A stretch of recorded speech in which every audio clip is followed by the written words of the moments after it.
naghahanap po kaming Yuli Dacuno. So may Yuli po, may nagtuklo sa mga na may Yuli da Adigde. May kung pangalan na Yuli Digde. May ka bang bisado?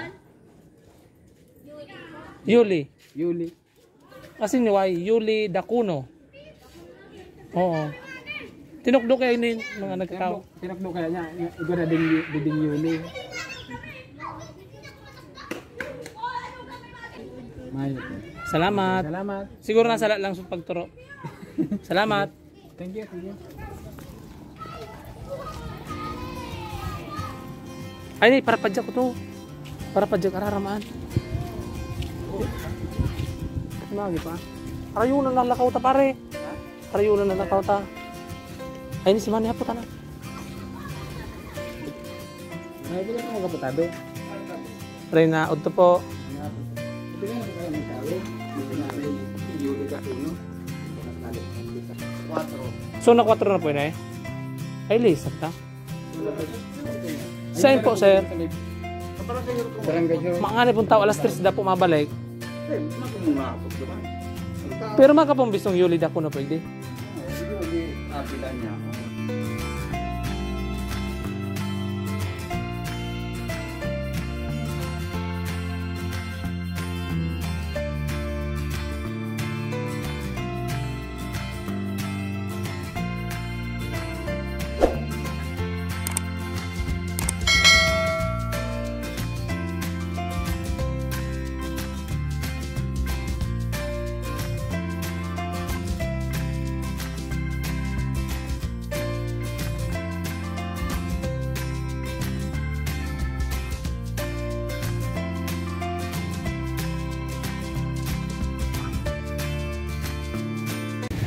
So yan guys, natagpuan na nga natin si Nanay Yuli dito sa Calabanga. Yan po yung magulang ni Napadipadi. Nag-interview po si Oragon Honey kay Nanay Yuli. So nandito po kami ngayon guys sa Calabanga, sa sentro mismo ng Calabanga, sa plaza.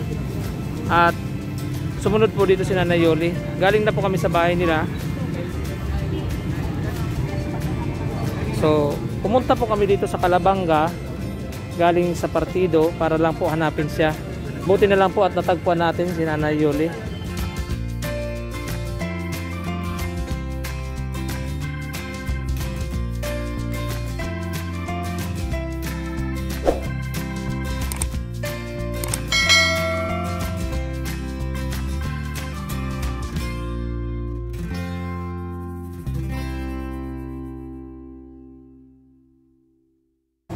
Nahiya po kayo magpagkita sa kanila. Nahiya.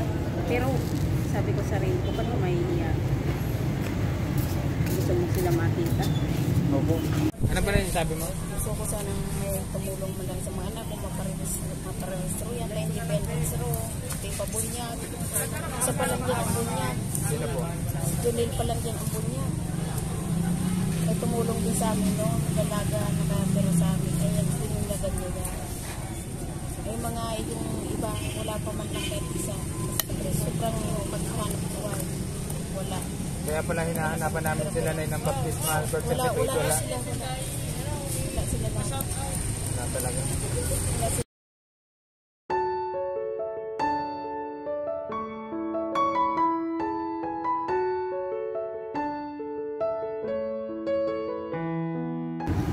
Yan guys, puan na nga po namin si Nanay Yuli Dacuno, ang nanay po ni na Django, ni na Katay, at Rolly.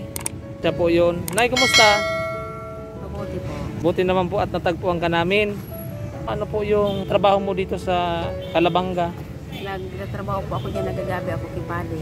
Nagagamas ka po. Nagamas. May asawa ka na po dito? Meron na po. Ilan po yung anak mo? Isa lang. Nakausap ka na po ni Oragon Honey po, ano? Ni Roy? Yan po si Oragon Honey. Plano mo pong pumunta doon sa mga anak mo? Opo. Salamat po sa Diyos at natagpuan ka po namin. Matagal ka na po namin talagang hinahanap. Ilang taong ka na po pala? Ano na ako ising ko na ako sa niya na December 7. 45 years old ka na po. Subali po pala ang anak mo ay 6, tapos meron ka pa dito isa. 7 na lahat. Sa una kong asawa, ang anak ko, 7, namatay yung isa. Opo, ay pala namatay. Tapos dito meron ka ng isa. Meron isa. So yan po. So si Nanay Yuli po pala ay naggagamas lang diyan sa ano? Yung dinaanan namin yung sa simbahan. Anong simbahan po 'yon sa dito sa Calabanga? Ano yun yung pinaka main parish? Hindi ko doon aram niya kung ano. Talaga ko paralata. Naglakaw sa namin. Paano ka po nakapasok doon sa simbahan na maggamas? Kaya nagsimba ako na. Yung nga hindi ako nakakatulong sa mga ate. Hopik. Kasi ako po yan. Nagdiyan ako. Pumunta ako dyan. Nagamas-gamas ako. Nakakaalis ng problema. Tapos may kumuha sa akin. Pinasok ako dyan. Yung hanggang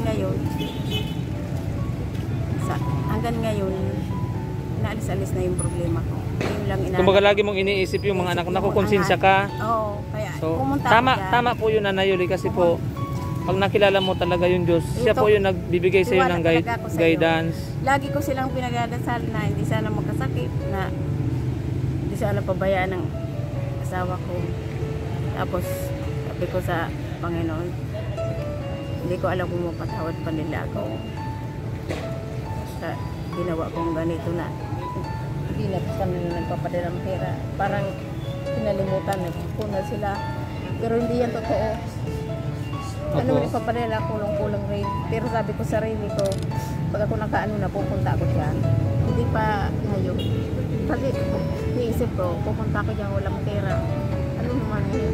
Ano naman ipapakano ko? Ano doon? Isa po sa naging hadlang sa iyo talaga po yung kahirapan. Kahirapan. Ayan. Kaya kami nagkahiwalay ng asawa ko. Yung pagkahiwalay po, ano po? Ano naging rason? Na sobrang hirap. Sobrang hirap talaga. Kulang na kulang. Tapos iniisip ko, paano kaya ang mga anak ko maparis ko mapais ko ila may kaming hanap buhay. Wala din hanap buhay na dito yung asawa ko. Ano na kayo nangyari sa anak ko? Ganyan. Opo. Hirapan ko. 300 yan po ang araw sa akin. Hindi Diyan pa sa- naman yan ako, hindi pa ako natagal yan kiparil, isang buwan pala. 300 po ang araw mo dyan. So sa isang linggo po, ilang araw ka nagtatrabaho dyan? Minsan nung di pa ako nagkasakit kasi ako eh. Nagsimula pa lang po ako ng Lunes. Nagsimula pa lang ng Lunes. 300 ang araw. Bago ka dyan kipare, saan ka dati nagtatrabaho? Paano ka nagkakaroon ng pera? Hindi po ako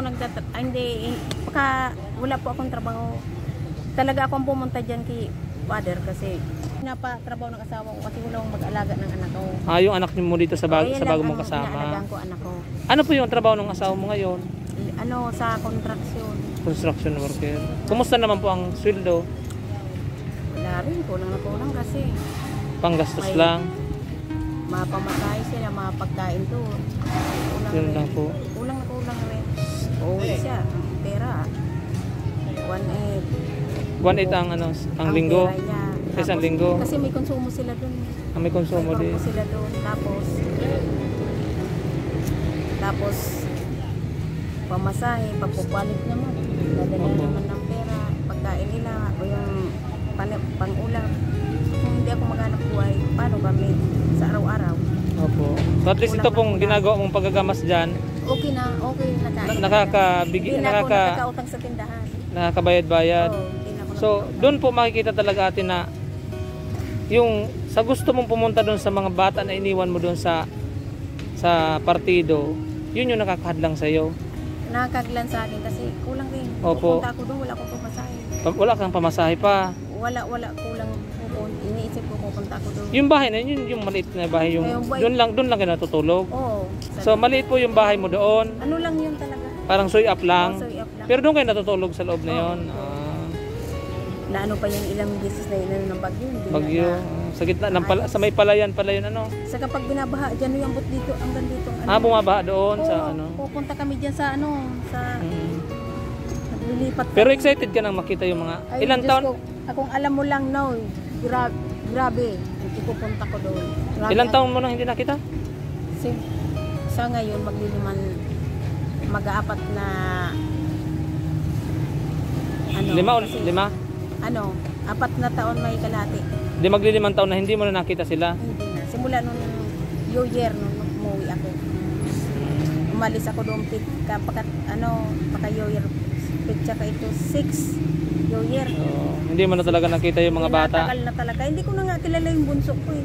Hindi mo na namukhaan. Bakit yun si Katay? Ilan taon mo iniwan? Siguro, iniwanan ko yan ni 7 buwan. Buwan pala. Sino nag-aalaga noon? Yung asawa ko kasi. Nandun pa yung dati mong asawa. Kami pa noon, sige kong trabaho sa Maynila. 7 buwan pala si Katay nang iniwan mo. Sige kong trabaho sa Maynila, wala akong tigil trabaho, sige kong padalang pera. Wala pa akong yung asawa. Ngayon pala ako nag-asawa nung nagkakilala ang asawa ko. Siyempre, kulang sa pagkakanin. Ayun. Ako nga ni, minsan di ako pag minsan naalala ko sila, wala akong tigil sa ano, kaya siguro akong nagkakasakit. Naggagamas ako dyan kaya pinapagalitan nila, wala akong almusal, wala akong ano, wala akong gana. Minsan? Kasi naalala ko sila eh. Gabi-gabi yan, di ako nakakatulog, di ako nakakaano. Ayan. Gabi-gabi yan. Ngayon, hindi na ako masyadong mamroblema kasi nakita ko na yung kalagay na tinutulugan nyo, nakakakain na. Pero kung yan sila yung mga anak ko, suportado yan sa vitamins, sa mga hindi yung mga ano, kulang sa pagkain. Yan po yung panggamas niya dyan sa... Pauwi na po kami, hinabol niya kami. Dito po kami nagtagpuan sa plaza. Panggamas niya po yan dyan sa simbahan. Simbahan Ng Calabanga. Opo, nandito po siya sa simbahan. Nagagamas para sa simbahan. Arawan po siya. At para may maitulong sa na panggastos sa pamilya. So yan Nanay Yuli, sana po abangan na lang po natin na guys yung mga susunod na tagpo ni Nanay Yuli at ni Napadi-Padi. Yan. Sabi ni Nanay Yuli, punta daw siya doon sa partido kina Padi-Padi at ini-schedule na po ni Uragon Honey ang pagtatagpo ng mga bata. At si Nanay naman magpapaalam kung ano naman sa kasama mo ngayon para po maging malinaw at maging walang problema yung pagpunta mo po doon sa partido. So yan po, malinaw na po, inisponsoran na po ni Uragon Honey yung pamasahe mo. Kinuha na po namin yung number mo doon sa bahay mo doon at mag-usap na lang po tayo sa telepono. So ngayon po kasi medyo hapon na, so uwi na po kami. Sa telepono na lang po tayo mag-usap at i-arrange po natin yung pagkikita nyo ng mga bata doon sa so sa susunod na araw. Nagpapasalamat talaga kami guys sa unang-una sa Panginoon kasi parang binigyan tayo ng yung guidance. Kasi marami kami pinagtanungan, lahat positive, meron doon. So dumating kami sa bahay ni Nanay Yuli na eksakto talaga yung bahay na napuntahan namin. So nagpapasalamat kami sa mga tumulong, sa mga pinagtanungan naming tao. Salamat po at natagpuan po natin si Nanay Yuli. So po si Nanay Yuli natagpuan na natin at i-schedule na namin ang pagtatagpo ni Katay na Padi-Padi doon sa bahay nila. So abangan nyo yun guys. Salamat sa inyong pagsuporta sa aming YouTube channel. Kung hindi ka pa nakasubscribe sa aming YouTube channel, please subscribe and like our videos mga kahabi.